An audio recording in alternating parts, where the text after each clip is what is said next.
Welcome to IIM Ranchi video series. From IIM Ranchi, I am Professor Rohit Kumar. I am here today with Ms. Nitasha Devasar, Managing Director at Taylor & Francis, India. Nitasha, thanks for joining us today.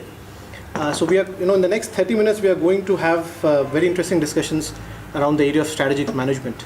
So let me start by asking you the very basic question on strategic management, which is about defining strategy. So what is your definition of strategy, Nitasha? This is actually a very scary way of starting because, I don't have a textbook definition. If you ask me, it's a means to an end. Right.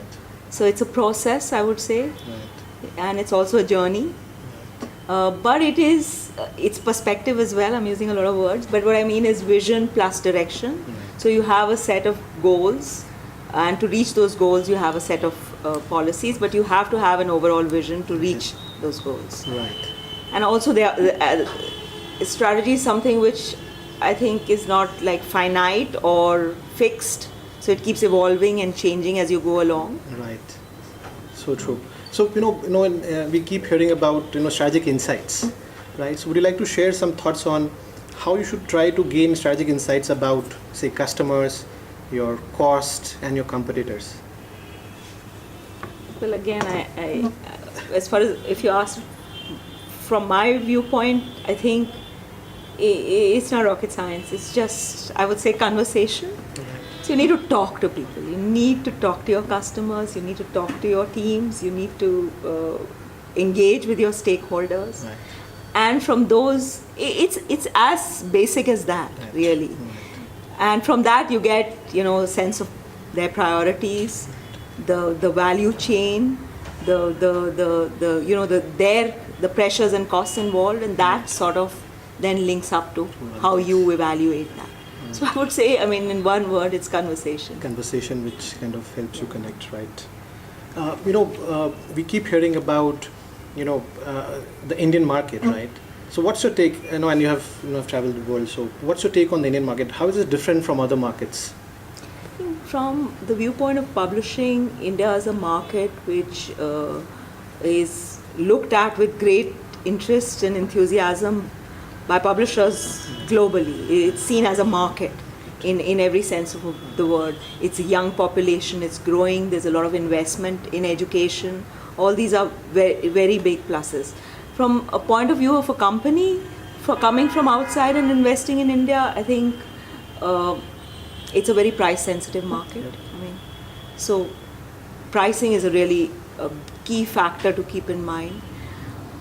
Quality is the other thing that we often engage with. Mm-hmm. So the balance between quality and cost, and the relatively lower sensitivity to quality. I would say. But in terms of the digital segment, again, a very big player for the future. So I think India is seen as a stable, growing, strong market for the future. Mm-hmm. But it's also one which is fraught with challenges, whether in our industry, from the viewpoint of publishing, whether it's piracy and copyright issues, as I said, the quality cost issue. So those are there. Yeah, so challenges are there. So you talked about price sensitivity, and that it's directly into profitability. So what are some of those drivers of profitability in the publishing sector? What are those, maybe if I have to ask you, top 3 drivers of profitability? Look, as we were discussing earlier, from the viewpoint of where I sit in academic publishing, I think that content is has a key role to play. Because without that gives you that edge with competition, having the content which people need. So content is definitely a key driver. The other thing which now goes parallelly with content is technology. So basically technology that helps you understand your customer and what they need, and then be able to deliver that to them in the most expeditious way. So as quickly, seamlessly, and cost effectively as possible. And finally, since you're asking me 3 things, I would say it's the not very fashionable back-end stuff, because when markets get tough, then it's cost management really matters. Your operational efficiency really matters. And we have been going through, several years of sort of volatile, difficult markets where government funding, which is a key driver for growth for us, coming down for in universities. So in such situations, managing costs effectively, managing your inventory, the old style nuts and bolts of your business. I think I would put it among the top 3 certainly. Sure. You have got more than 2 decades of experience, right? And you have been in the business world for more than 2 decades. How has your thinking about business, changed over time? Or it's still, how it has changed?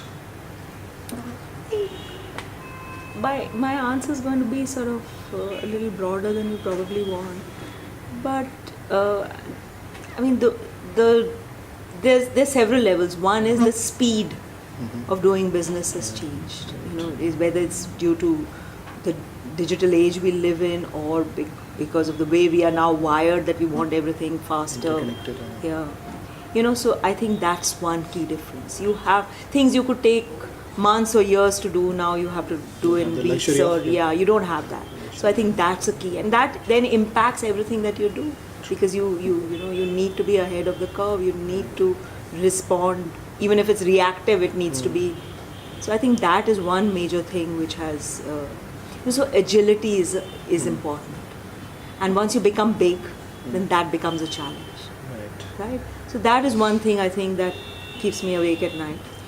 The other thing is, of course, publishing is a people's business.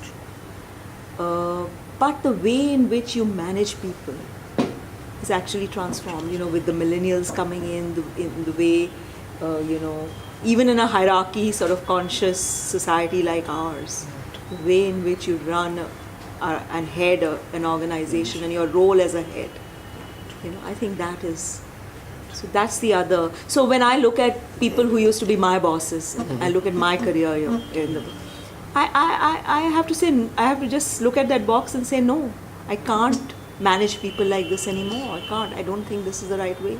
It won't work. So I think that's really, No, you talked about agility.